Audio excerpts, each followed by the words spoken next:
Bom, pessoal, boa noite aí para todo mundo. Nada melhor do que a gente começar a semana, né? Fechando a segunda-feira com um bate-papo desse. Para quem não me conhece, eu sou o Fábio, sou um dos idealizadores aqui do Colabora. Eu estou no varejo há 18 anos, nos últimos 10 anos aí na BR Malls, que é hoje a maior empresa de shoppings da América Latina.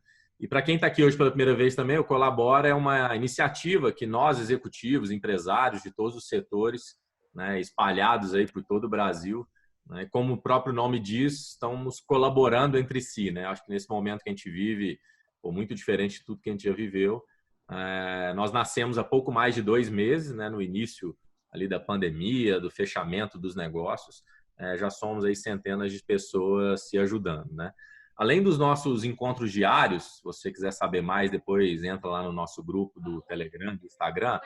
Toda semana a gente traz convidados aqui, né, de alto nível, para trocar ideias, encontrar caminhos alternativos, né? Nas últimas semanas a gente recebeu o Ricardo, lá da Luiza Labs, do Magalu, recebemos o Guilherme Benchimol, né, fundador lá da XP, o Alfredo Soares, da Vetex, do Bora Vender, Gestão 4.0, a Luiza Helena Trajano, né, foi uma webinar sensacional lá do Magazine Luiza. Na última semana a gente trouxe o Marcos Marques, lá do Acelerador Empresarial. Então tem sido um privilégio aí compartilhar com esses grandes nomes, né? Já em primeira mão, eu divulgo o próximo nome nosso nessa quarta-feira, depois de amanhã, às 18 horas, 1 hora mais cedo do que a gente costuma fazer. Nós vamos receber o Júnior Durski. Júnior é o fundador e presidente do Madeiro, né? E outras marcas como Jerônimo. É um cara, uma inspiração aí para esse setor de gastronomia e para todos os empresários do Brasil. Então já deixa aí na sua agenda depois de amanhã, quarta-feira, 8 horas. Sempre para me ajudar no meu bate-papo aqui, acho que tem alguém aí fora do mudo aí, Fernando, se puder tirar. Eu sempre trago aqui para bater um papo comigo o Paulo Neto, né? O Paulo Neto é o idealizador do Colabora. Queria cumprimentar aí, Paulo Neto, boa noite, seja bem-vindo aí. Tá me ouvindo? Aqui está mutado o Paulo Neto, Fernando. Boa noite a todos, pessoal. Prazer, mais uma noite. A gente está aqui reunidos aqui no Colabora. Eu sou empresário, sou sócio da Jazz & Co., uma marca de óculos com operação própria. A gente tem algumas lojas e quiosques. E junto com o Fábio, a gente, logo no início da quarentena, aí, a gente idealizou o Colabora, com o intuito mesmo de nos ajudarmos, buscarmos estratégias, enfim, um ambiente mesmo para troca de experiência, troca de desafios. Não tem ninguém com resposta pronta, né, Fábio? A gente sempre fala isso, mas a gente está semana após semana, dia após dia, tentando buscar estratégias para não só enfrentarmos esse momento difícil, mas também já nos prepararmos aí para tudo que vem pela frente, enfim, buscando sempre encontrar as nossas melhores versões aí nos nossos negócios. Então, obrigado por mais esse encontro. Já aproveito para agradecer o Diego aí. Obrigado por colaborar conosco, disposição em estar aqui nessa segunda-feira. Eu tenho certeza que vai ser mais um encontro importante para todo mundo. Obrigado, Paulo Neto. Bom, sem mais delongas aqui, né? O nosso bate-papo hoje é com uma das referências aí no mercado, né?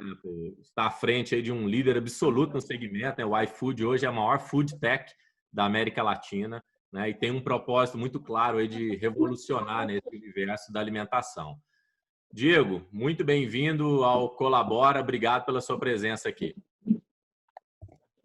Obrigado, o prazer é meu, muito legal. Eu sou fã desses movimentos colaborativos em que as pessoas se organizam de forma muito orgânica para poder ir levando a barra, reduzindo a simetria informacional. Isso é muito positivo. O brasileiro faz isso muito pouco.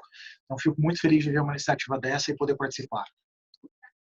Bacana. Lembrando, pessoal, que no final a gente vai abrir para várias perguntas de vocês, então não deixe de mandar aqui no chat do Zoom mesmo, que a gente vai selecionar ao longo do bate-papo para poder perguntar para o Diego. Bom, Diego, começar o nosso bate-papo aqui. Hoje nós estamos aqui, como eu te disse, entre vários empresários, né, de todo o Brasil. Muitos, obviamente, já conhecem, com certeza são clientes do iFood, como eu sou, né? Mas talvez outros, mesmo conhecendo, não sabem tão a fundo, né? Como surgiu o iFood, de onde surge esse segmento, né? E qual a estratégia da empresa. Se pudesse colocar essa bola rolando aí para ser um pano de fundo do nosso bate-papo, conta um pouquinho do iFood e desse fundo estratégico de como a companhia se posiciona hoje. Vamos lá, o iFood ele é basicamente a digitalização do processo de venda, de acesso à comida. Ele é isso, né? O iFood é você pegar o modelo que foi criado há 100 anos atrás de um restaurante e trazer para os padrões atuais, do ponto de vista da venda final, né? Ou seja, as pessoas cada vez mais procuram comodidade, as pessoas cada vez mais procuram opção, as pessoas cada vez mais procuram comparações, as pessoas cada vez mais querem poder tomar uma decisão extremamente consciente. Eles vão dizer, nossa, mas isso tudo é muito complexo. Não. É exatamente o que você já faz hoje quando você compra uma passagem aérea no Booking, é exatamente o que você faz hoje quando você busca um hotel no Expedia, é exatamente o que essas plataformas trazem e ajudam e colaboram cada vez mais. Faltava isso na alimentação 10 anos atrás. 10 anos atrás você ia trabalhar ou estava em casa e dizia, eu quero comer um hambúrguer. Qual era a tua opção? Aqueles dois nomes, um que era do lado da sua casa e o outro que você lembrava o telefone. Isso não é democrático, isso não é acessível, isso não permite às pessoas efetivamente conhecerem um ambiente e poderem efetivamente escolher o que elas querem. Então, o iFood, em última instância, é uma democratização de forma digital do acesso à alimentação. De uma forma bem filosófica, é isso que o iFood faz, ou seja, ele traz comodidade, ele traz conforto. Do ponto de vista mais estratégico, o iFood é uma empresa que acredita no foco para levar do ponto A ao ponto B. O que é o ponto A? O ponto A é, 10 anos atrás, o brasileiro basicamente cozinhava em casa e comia no restaurante. Daqui a 20 anos, o que o iFood acredita é que das 90 oportunidades de consumo mensais, ou seja, 3 vezes por dia, 30 dias no mês, as pessoas vão, metade delas, consumir de forma online.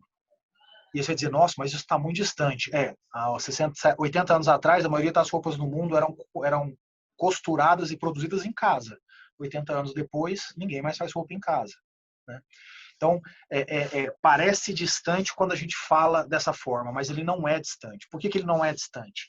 Porque a principal barreira para que isso aconteça é você conseguir levar a logística para um nível de serviço muito alto, com um custo muito baixo. Por quê? Porque quando você pega uma comida a R$40 e traz para sua casa a R$15 o custo, fica caro. Você não vai aumentar R$15 o teu ticket médio. Mas quando você faz isso e paga R$5 de logística ou eventualmente zero, começa a ter praticamente nenhuma diferença entre comer no restaurante, que você vai ter uma opção, um cardápio, um contato, ou em casa com um espaço enorme de opções.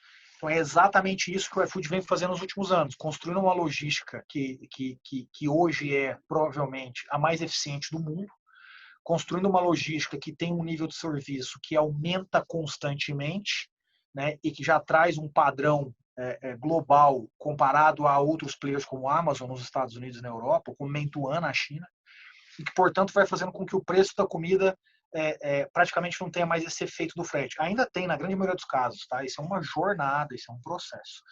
Esse é o iFood. Uma empresa 100% digital, uma empresa 100% data-driven, né? Quando eu digo 100% digital, leia-se, não é que nada aqui seja manual, mas tudo nasce para ser digital. Nem tudo nasce no D0, porque numa empresa que preza por inovação, as coisas precisam nascer, ou como a gente chama aqui de quick and dirty. Simples, rápido, fácil, para você ver resultado e depois efetivamente escalar.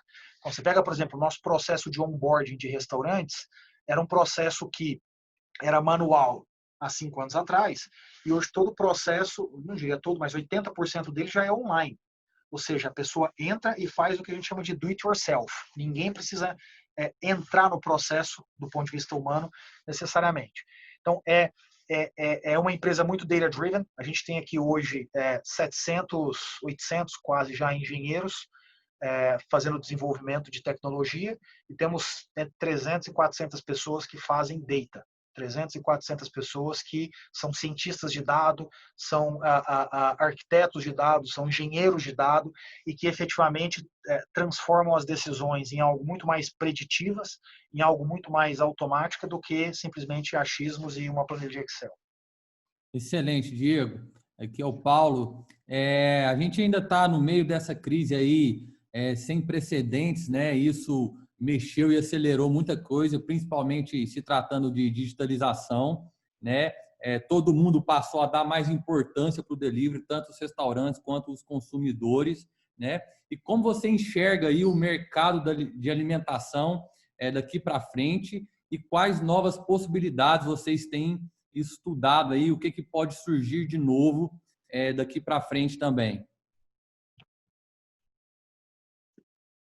Paulo, eu acho que, primeiro assim, eu queria começar com uma crítica forte que eu tenho ao empresariado nacional e aos executivos nacionais, o que provavelmente inclui alguns de vocês, mas peguem a crítica sob a ótica da reflexão para a gente buscar coisas maiores.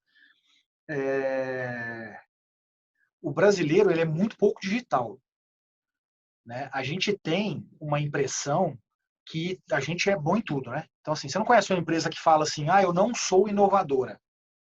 Eu não sou transparente. Eu não sou diversa. Eu não sou digital. Ninguém fala isso. Uhum.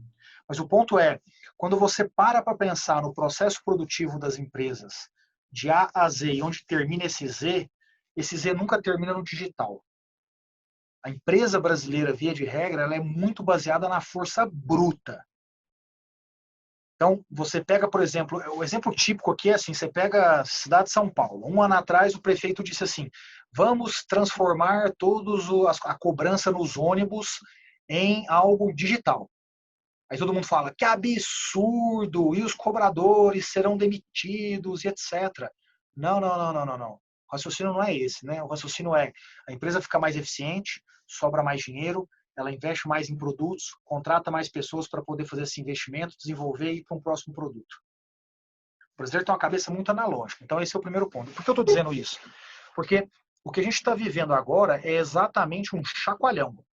Que assim, mano, se você não está digital ainda, cara, acelera, que senão você ficou para trás. Isso serve do ponto de vista pessoal, isso serve do ponto de vista profissional, enquanto um executivo, um colaborador de uma empresa, e serve do ponto de vista empresarial, enquanto acionista de uma empresa. Né?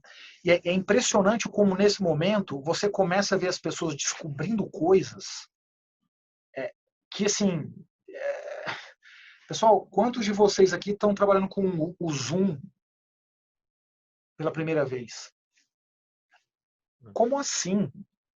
Tipo, as pessoas continuavam pegando um avião para ir fazer uma reunião, ou pegando um carro para ir fazer uma reunião que não precisa ser físico. Claro que tem outras coisas que precisa ser, mas tem coisas que não precisa ser. Ou, quantos de vocês aqui tiveram que adotar alguma tecnologia nova nesse momento e foram contra no começo? Eu não quero fazer isso. Para que a gente vai sair do WhatsApp e vai para o Slack? Por que a gente vai agora usar o Clockwise para fazer sincronização automática das agendas entre as pessoas? Para quê? As pessoas são resistentes. Por que eu estou dizendo isso? Estou dizendo isso porque, para entender o que vem depois, a gente precisa entender que é um brasileiro. Então, o que o brasileiro está tendo agora é um choque de realidade em relação à digitalização. Qual é o próximo passo? O próximo passo é, à medida em que nós tivermos o relaxamento e que as coisas começarem a voltar ao normal, a gente vai ter um próximo choque, que é o choque da produtividade. As pessoas que tinham uma poupança, tinham lá, vou pegar aqui no nosso caso aqui, os donos de restaurantes, etc., eles foram consumindo essa poupança, porque eles estão vendendo menos, por razões óbvias que todo mundo aí está enxergando.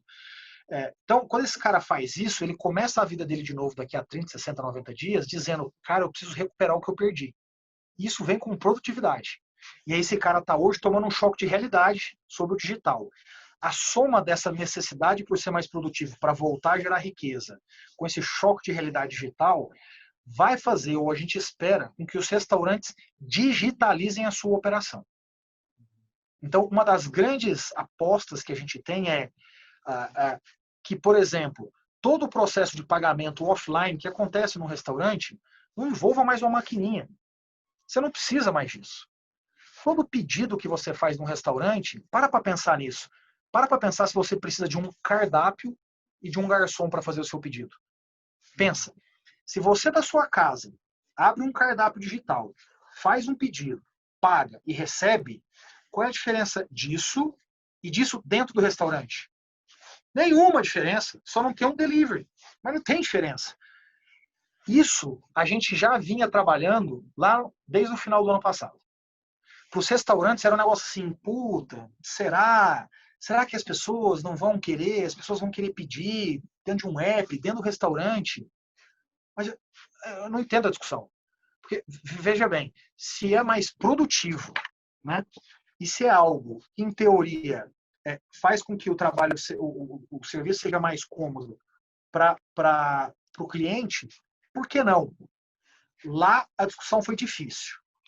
Aqui a gente agora acredita que isso vai ser acelerado. Então o que a gente acredita como grande vertente nos próximos anos é essa digitalização do processo de pedir comida no mundo offline. Entendi. Diego, pô, eu até te fazer essa pergunta mais na frente, mas o gancho agora é perfeito para te fazer essa pergunta.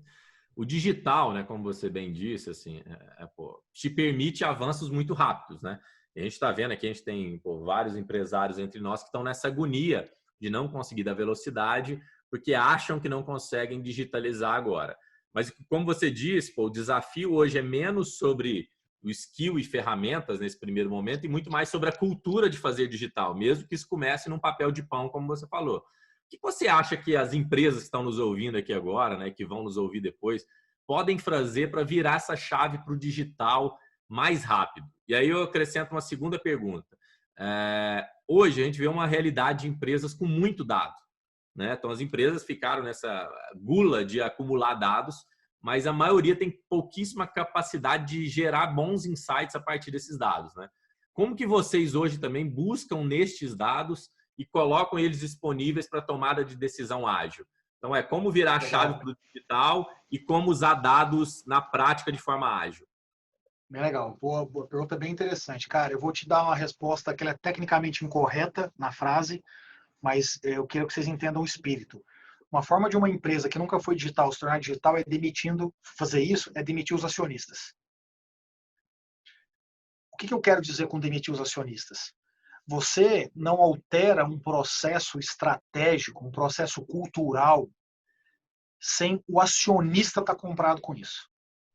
Então, demite o acionista e contrata outro. O que isso significa na prática? Ou você sai da sua empresa e procura uma que tem acionista assim, ou o teu acionista se reinventa. Não é o executivo. Por que não é o executivo? Porque o executivo pede demissão amanhã, o executivo é demitido amanhã.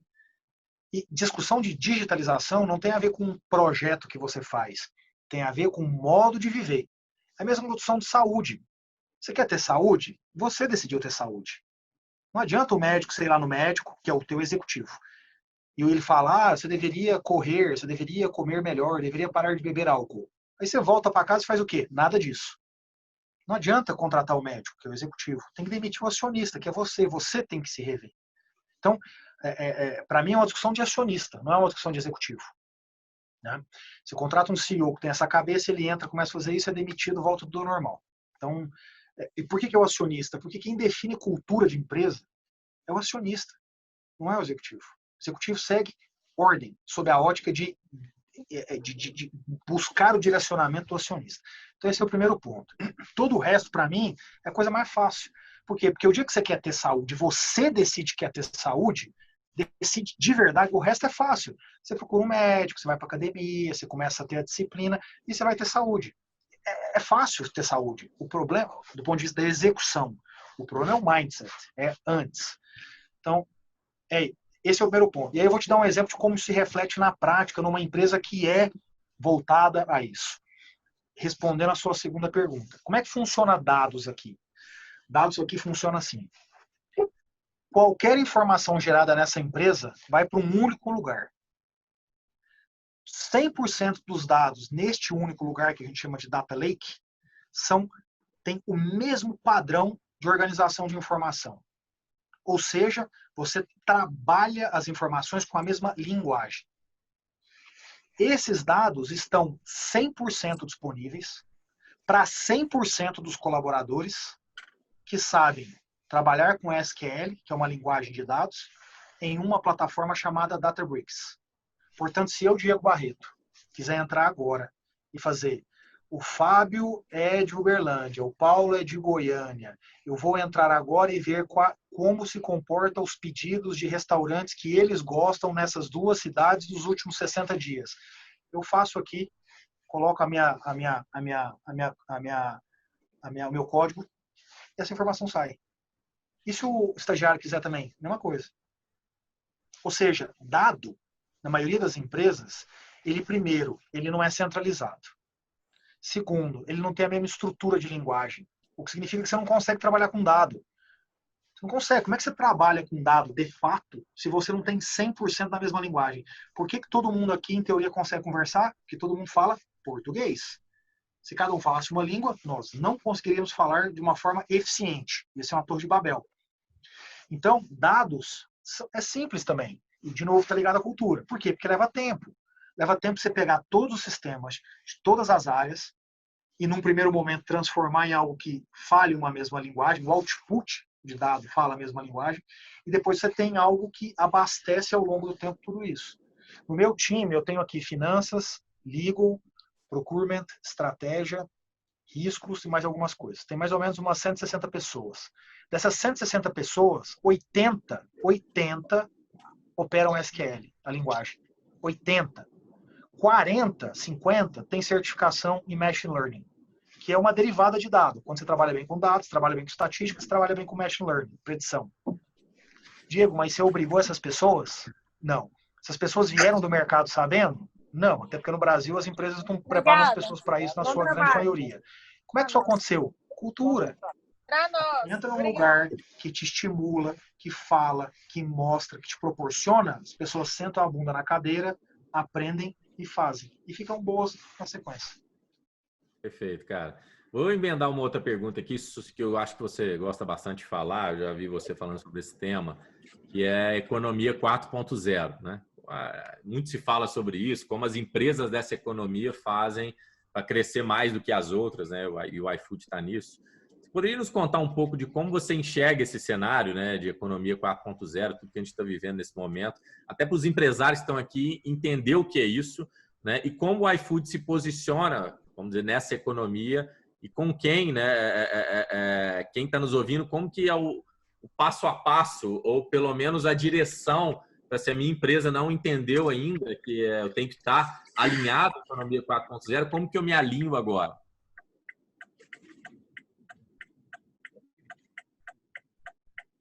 Fernando, solta lá o áudio. Foi mal. Às vezes eu aperto aqui só para evitar algum barulho.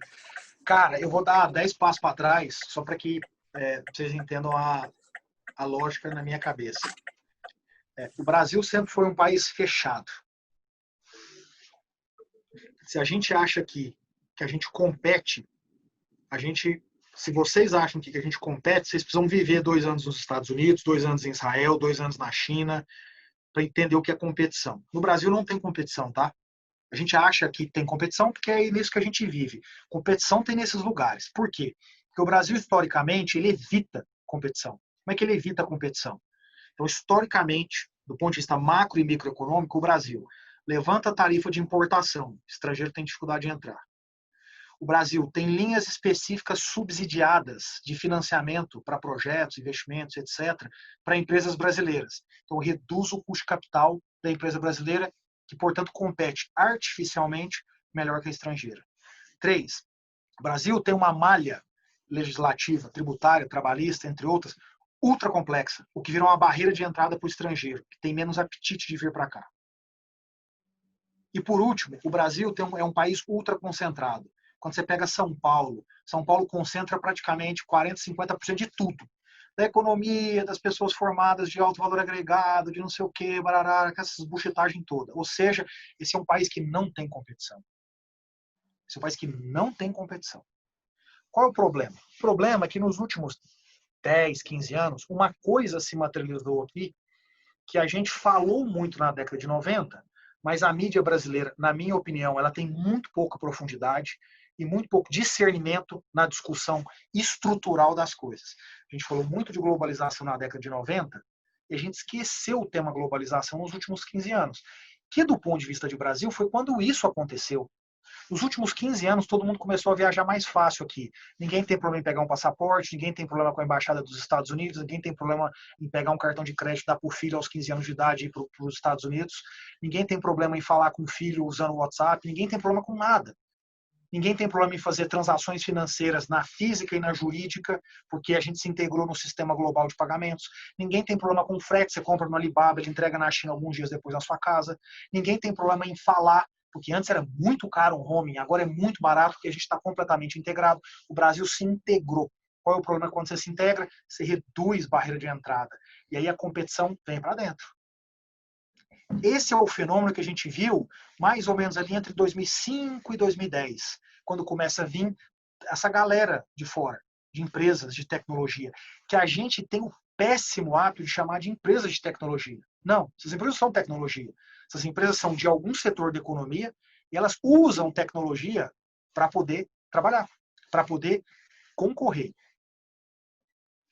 Quando a gente pensa, só para vocês traçarem isso, quando a gente pensa lá nos anos 2000 e olha 10 anos para trás, vocês conseguem me dizer 10 empresas no Brasil que foram fundadas e estouraram, arrebentaram e estão aí até hoje? É bem difícil achar. Dá para achar uma ou outra aí, mas é bem difícil. Agora, se você pensar hoje, olhar 10 anos para trás, é muito fácil achar. 99, iFood, Nubank, eBanks, Gympass, Hotmart, Simpla, eu posso dar mais um monte de nome aqui para vocês. Quem que são essas empresas? São as empresas que operam em algum segmento da economia e que pegaram tecnologia e criaram alguma coisa que é economia 4.0.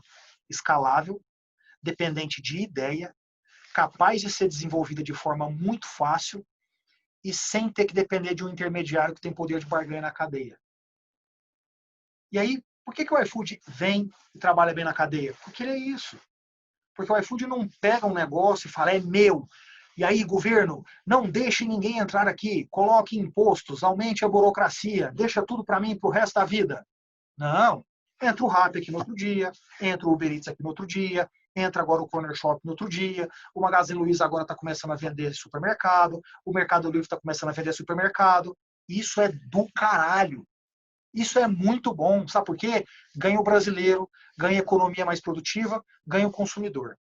Isso é economia 4.0, mas a gente não gosta historicamente disso. A gente gosta daquelas 4, 5 empresas que dominam cada segmento e a gente vai tocando ali, ganhando dinheiro, distribuindo dividendos e seguindo a vida. Show, Diego. Ainda falando um pouco de cultura de mercado, né? Essa crise mostrou a importância do valor da marca, né? Tem sido um diferencial. O brasileiro, em geral, ele não entende essa importância, né? A maioria dos empresários e empreendedores não entende essa importância da marca ter um valor, né? Mas isso na crise ficou muito evidente, né? Algumas marcas perderam seu valor aí, têm perdido, têm enfrentado dificuldade em preservar o valor, enquanto outras conseguiram, né, no meio da crise, gerar muito mais valor na sua marca, né?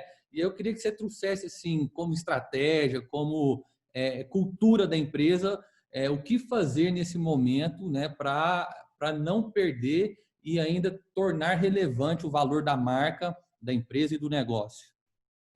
Cara, eu defino a gestão de marca com uma palavra. Essa palavra é a palavra empatia. Empatia é você enxergar a partir dos olhos dos outros. O iFood, antes dessa crise, tinha uma marca alegre, barulhenta, feliz, vaporcharam dos nossos nomes, a Anitta cantava nossas músicas.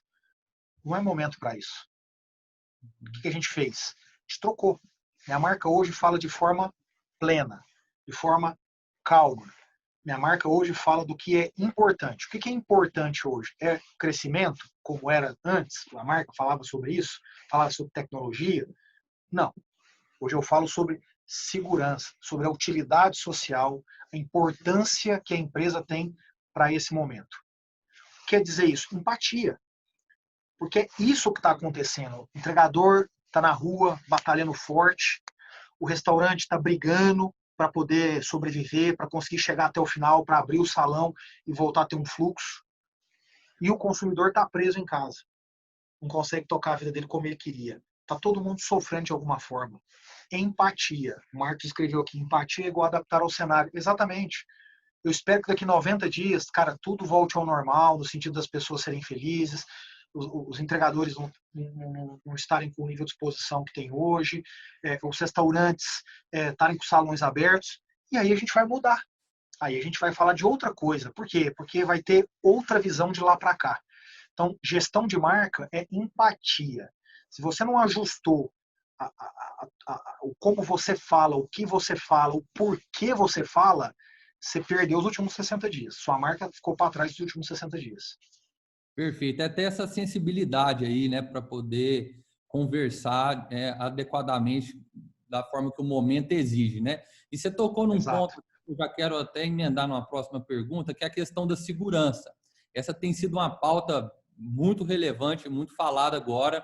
Algumas pesquisas já apontam que a tendência de consumo vai estar ligada à segurança que a empresa transmite ali para o consumidor. E aí eu queria que você nos trouxesse aí o case do iFood, o que vocês têm feito para comunicar essa segurança, não só com o consumidor, mas também com os colaboradores ali e transformar essa questão da segurança aí voltando para a cultura do negócio, de forma que todo mundo enxergue isso quando está consumindo o iFood. Claro, cara, a sua pergunta, eu vou preceder ela um pouco da jornada até aqui, né? Por quê? Porque a gente aprendeu sobre isso aqui, né? Assim, foi um processo muito novo para todo mundo, né? Ninguém sabia efetivamente o que era segurança nesse momento. Então, a gente foi muito humilde nisso. Então, a primeira coisa que a gente fez, a gente contratou um infectologista. A gente foi lá na Unicamp, contratou um cara e falou, cara, daqui para frente, todas as minhas decisões relacionadas a restaurantes, entregadores e clientes, consumidores, aliás, é você quem dá o crivo. É você que me diz, é você que decide. O que o Diego entende disso? Nada. Nada. Eu tenho que ter humildade em dizer, eu não entendo nada, eu tenho que trazer alguém que sabe desse tema. Então a gente trouxe uma pessoa para fazer isso. E aí inclui aqui também o colaborador interno, né? Então, esse cara, ele ajudou a gente a entender isso tudo. Primeiro, qual mensagem que eu mando? Como é que eu me comunico com uma pessoa que é mais simples, entregador, uma pessoa que é mais sofisticada, que é um dono de um restaurante? São palavras diferentes para dizer a mesma coisa. São tamanhos de texto diferentes para poder chegar no mesmo objetivo. Então, esse foi o primeiro ponto. Trazer uma pessoa que entende e depois aprender a se comunicar com cada público. O terceiro ponto foi levar segurança para a cadeia como um todo. Então, a gente foi pesquisar e a gente se adiantou muito esse processo, tá? Quando tudo começou mais ou menos aqui no dia 15 de março, a gente já vinha estudando boa parte das coisas que eu estou comentando aqui com você. Então, uma das coisas que a gente foi fazer foi estudar lá fora tudo que já se falava sobre a segurança do delivery nesse momento. E todas as autoridades, elas diziam, não adiciona um risco desproporcional. Então, é seguro relativizado pelo que a gente está vivendo aqui, né? É seguro. Então, o que a gente fez então a partir disso? Eu fui trabalhar o ecossistema. Então, eu trouxe as autoridades brasileiras para perto. Eu falei, cara, olha aqui todos esses estudos, olha aqui o que diz meu infectologista, eu preciso que você leve isso para a população. Fui falar com as autoridades. Depois, a gente começou a trabalhar com essa mesma comunicação para o restaurante poder dizer isso para o consumidor, para o restaurante dizer isso para o entregador. Eu falando para o consumidor, eu falando para o entregador falando para o consumidor. Então, esse foi o próximo passo. Depois, a gente foi para um outro lugar, que é conscientizar. Porque é diferente eu falar e eu conscientizar. Eu te falei um monte de coisa aqui, talvez você fale, beleza, caguei porque o Diego falou, não estou nem aí para ele, foda-se. Mas eu preciso agora te conscientizar. Então, como é que eu faço você acreditar nisso? Como é que eu te engajo nisso? Então, muitos de vocês devem se lembrar, quando tudo começou, vocês pediam lá um iFood e o entregador chegava sem máscara. hoje, a maioria dos entregadores, eu falo isso aqui pelo meu espaço amostral como consumidor, né? Porque eu não consigo fiscalizar 100%. Eles chegam praticamente todos de máscara. Uma jornada de conscientização. Então, eu fui fazendo esse trabalho. Explicando, conversando, mostrando os casos. E aí, junto com isso, falando com as autoridades para entender o quando levar isso para os entregadores sob a ótica da máscara e do gel. Por quê? Porque lá no dia 15 de março, o pedido encarecido de todas as autoridades é: pessoal, física e jurídica, não comprem máscara e álcool gel. Eu preciso usar os estoques e a produção atual para os hospitais, para os agentes de saúde, para os laboratórios e etc. Então a gente foi monitorando isso e aí esse foi o nosso último grande passo, em que a gente, então, quando recebeu o sinal verde das autoridades, passou a comprar e distribuir para os entregadores. E por fim, acho que esse é o grande ponto, a gente levantou um fundo de assistência para levar para os entregadores a possibilidade não, é mandatório, a obrigatoriedade de ser bloqueado do app se fazem parte do grupo de risco ou se tem sintomas. Veja, ele não precisa me comprovar que tem coronavírus. Se tem sintoma, ele é automaticamente bloqueado, vai para casa e eu passo a fazer o pagamento do que ele tirava antes da plataforma, eu passo a fazer o pagamento sem que ele tenha que continuar na plataforma pelo prazo que for necessário. Com isso eu dou mais segurança, tanto para ele, quanto para o grupo de entregadores, quanto para o consumidor. Legal, Diego. Aproveitar que você está falando de adaptação e a gente está falando desse contexto, acho que tem duas coisas que vocês se adaptaram estrategicamente e acabaram abrindo talvez novas frentes nesse momento, né? Eu vou te fazer duas perguntas sobre o que eu tenho visto aí que vocês têm feito, né? Primeiro, assim, o iFood sempre se posicionou como um aplicativo ali do restaurante, da lanchonete, da gastronomia, da alimentação. Como você vê essa mudança do perfil do consumidor no aplicativo, né? Vocês começaram a fazer supermercado também. De onde surgiu isso e para onde você enxerga o iFood indo além daquele que ele fazia, vamos dizer assim, pré-crise? Quais oportunidades se abriram pelo perfil que vocês foram entendendo aí, data-driven, como você falou, né? E eu acho que isso também deve ter fomentado. A segunda pergunta é que vocês começaram a atuar no B2B, né? Vocês atuavam só no B2C e criaram esse canal agora de B2B também, de Office e tal. Podia contar um pouquinho de como essa mexida geral do Brasil aí fez vocês se movimentarem nessas duas frentes? Claro.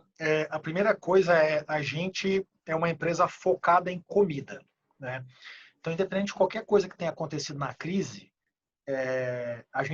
o foco central é comida. E por que é comida? Porque a gente acredita que foco traz maior capacidade, melhor serviço, maior entendimento. Então, a minha curva de melhora de serviço, ela é da forma que ela é porque eu sou focado. Se eu tivesse outras 5 coisas, essa curva teria uma inclinação menor. Esse é o primeiro ponto. Partindo dessa premissa, o que a gente aprendeu bastante nessa crise e que de alguma forma impactou em prioridades que a gente alterou foi o B2B, como você mencionou, Fábio. As empresas estão numa enrascada, né? Porque ela emite lá o Vale Refeição e essas empresas não são digitais. Então, o que a gente teve que fazer? A gente teve que procurar essas empresas agora, trazer elas para dentro do app, né? Definitivamente elas toparam isso. E, em paralelo, a gente criou a possibilidade das empresas poderem jogar o dinheiro na carteira digital dentro do iFood e, a partir disso, ele poder pedir. Historicamente, qual é o problema? Os restaurantes não aderem ao Vale Refeição. Por quê? Porque é muito caro para o restaurante pagar o custo do Vale Refeição. Então, por mais que você leve para o digital as empresas de Vale Refeição, a grande maioria dos restaurantes não aderem. Então, o que a gente teve que fazer? A gente teve que criar essa possibilidade da carteira digital. Então, hoje, várias empresas fazem o quê? Elas vêm aqui no iFood e falam, eu pagava, sei lá, R$1.000 para cada pessoa por mês, tenho 10 pessoas, R$10.000, põe R$1.000 na carteira de cada um, e a partir dessa carteira a pessoa pode usar para fazer pedido em qualquer restaurante. Por quê? Porque aí não é uma transação de vale-refeição, então não tem um custo de um vale-refeição para o restaurante. Acho que essa foi a grande mudança que a gente fez. Todas as demais, Fábio, foram mais estratégias ligadas ao operacional, por exemplo, do marketing, da logística, porque a gente foi entendendo comportamentos diferentes. Exemplo, as pessoas passaram a jantar mais cedo. Então, eu tive que trabalhar o engajamento dos restaurantes para abrirem mais cedo e fecharem mais cedo também, para não ficar tendo custo adicional. As pessoas passaram a pedir mais no meio da tarde. Então, o time de logística tem que trabalhar com uma curva diferente de supply. Então, acho que todas as outras mudanças foram menos prioridade de projeto e mais de ajuste da operação. Legal, show de bola. Pessoal, quem ainda não fez pergunta no chat, aproveita, a gente tem mais 5, 10 minutos aqui de bate-papo. Vou passar para o Paulo Neto e ele vai direcionar algumas que já chegaram. Perfeito. Vou passar aqui uma pergunta. Diego, já ouvi dizer que o iFood tem uma cultura de tomada de decisão bem descentralizada. Quais são os primeiros passos para alcançar a agilidade da descentralização, mesmo tendo liderados que ainda gostam do líder centralizador? Foco acionista, primeira coisa.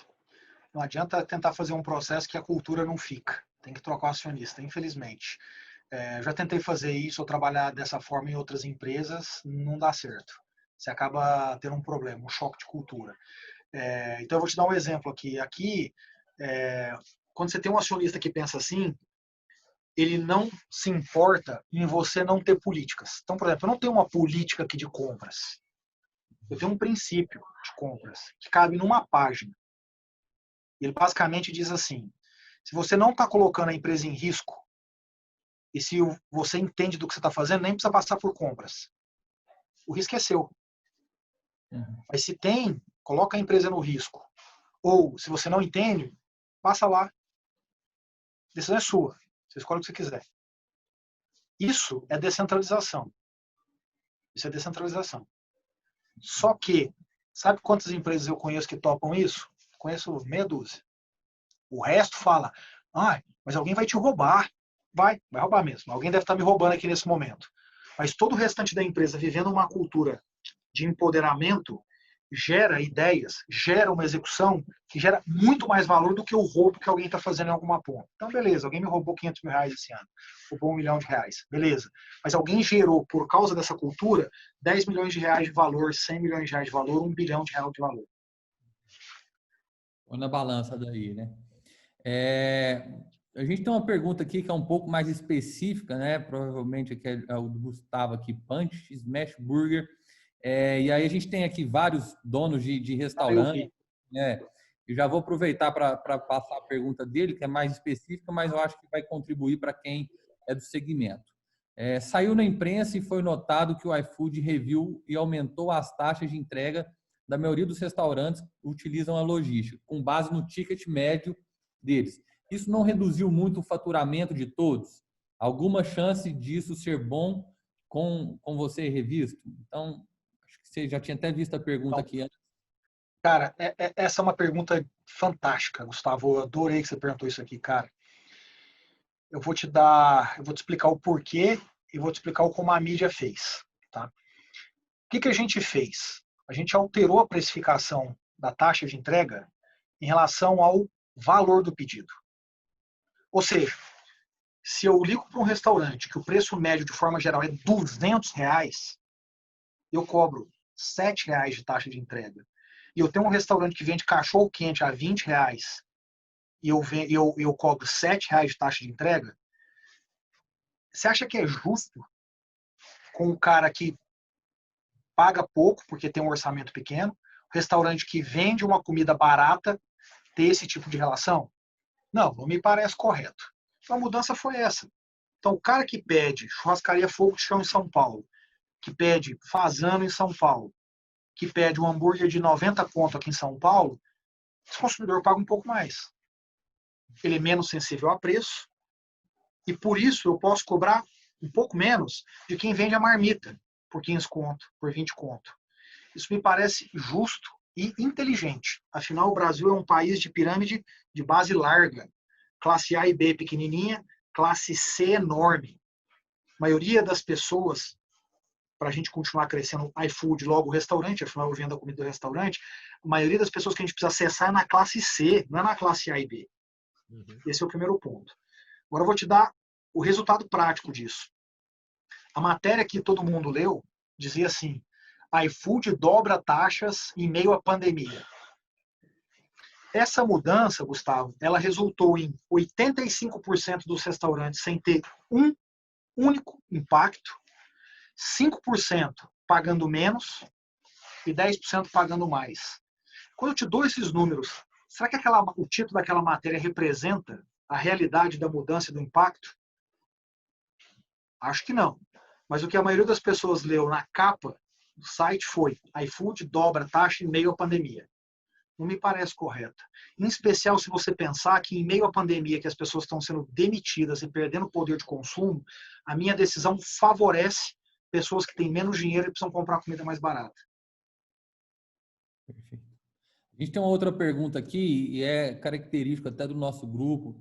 Nesse momento de crise, assim, a gente quer ouvir histórias de superação e exemplos práticos de como enfrentou um momento difícil. E aí tem uma pergunta aqui que diz: qual foi o momento mais difícil do iFood, né? Nos dê um exemplo desse momento de dificuldade e como vocês superaram isso. Cara, eu acho que o momento mais difícil nosso foi orquestrar a cadeia para que a cadeia continuasse funcionando. Isso foi muito difícil no começo, porque veja só o que aconteceu. Imagina que 100% dos restaurantes, de um dia para o outro, fecham o salão e entram em parafuso. Como é que eu vou sobreviver? Os entregadores dizem: cara, será que eu estou mais exposto a uma doença que pode ser fatal? Os consumidores se perguntam: será que eu posso comer do delivery? E as autoridades têm uma percepção completamente equivocada que a gente está ganhando muito mais dinheiro. Completamente equivocada. Hoje eu perco mais dinheiro do que antes. Perco financeiramente, contabilmente, fluxo de caixa, o que você quiser, a visão que você quiser, o iFood perde mais dinheiro. Esse momento foi muito difícil, porque é uma discussão que a gente chama, né, na teoria estratégica, de System Dynamics, é uma dinâmica de sistema. Você não consegue mexer num parafuso e não ter impacto no restante. É muito complexo. Então, olha só que loucura. A gente foi e levantou um fundo de suporte aos entregadores. Certo? Certo. E aí os restaurantes perguntam: e para mim? Eu fui e levantei também. Aí, de um dia para o outro, o capital de giro dos restaurantes para de funcionar. Porque o cara comprou o estoque, mas ninguém foi comprar, porque o salão fechou. O salão representa, sei lá, 80%, 70% da venda. Aí eu venho com a ferramenta de capital de giro, que é a antecipação de 30 para 7 dias, sem aumentar o custo adicional. Esse custo é meu, 100% assumido pelo iFood. Algumas dezenas de milhões de reais, 100% assumido pelo iFood. O restaurante não pagou um centavo a mais por isso. Mas aí gera uma pressão na outra ponta, que é o entregador. Você não está fazendo muito pelo restaurante? Então veja, orquestrar isso aqui tudo é muito difícil. E por mais que você pense num plano, o plano nunca vai ser 100% certo. Você sempre vai ter que voltar e fazer ajustes, porque você vai descobrindo componentes que antes não eram possíveis de serem vistos. Mas qual é a beleza? Quando a gente mudou internamente o propósito da empresa para dizer: cara, o que a gente vai fazer nos próximos 90, 120 dias é alimentar o brasileiro, porque se o iFood parar, o brasileiro vai ter dificuldade de ficar em casa para comer, e essa crise de coronavírus vai ser pior ainda.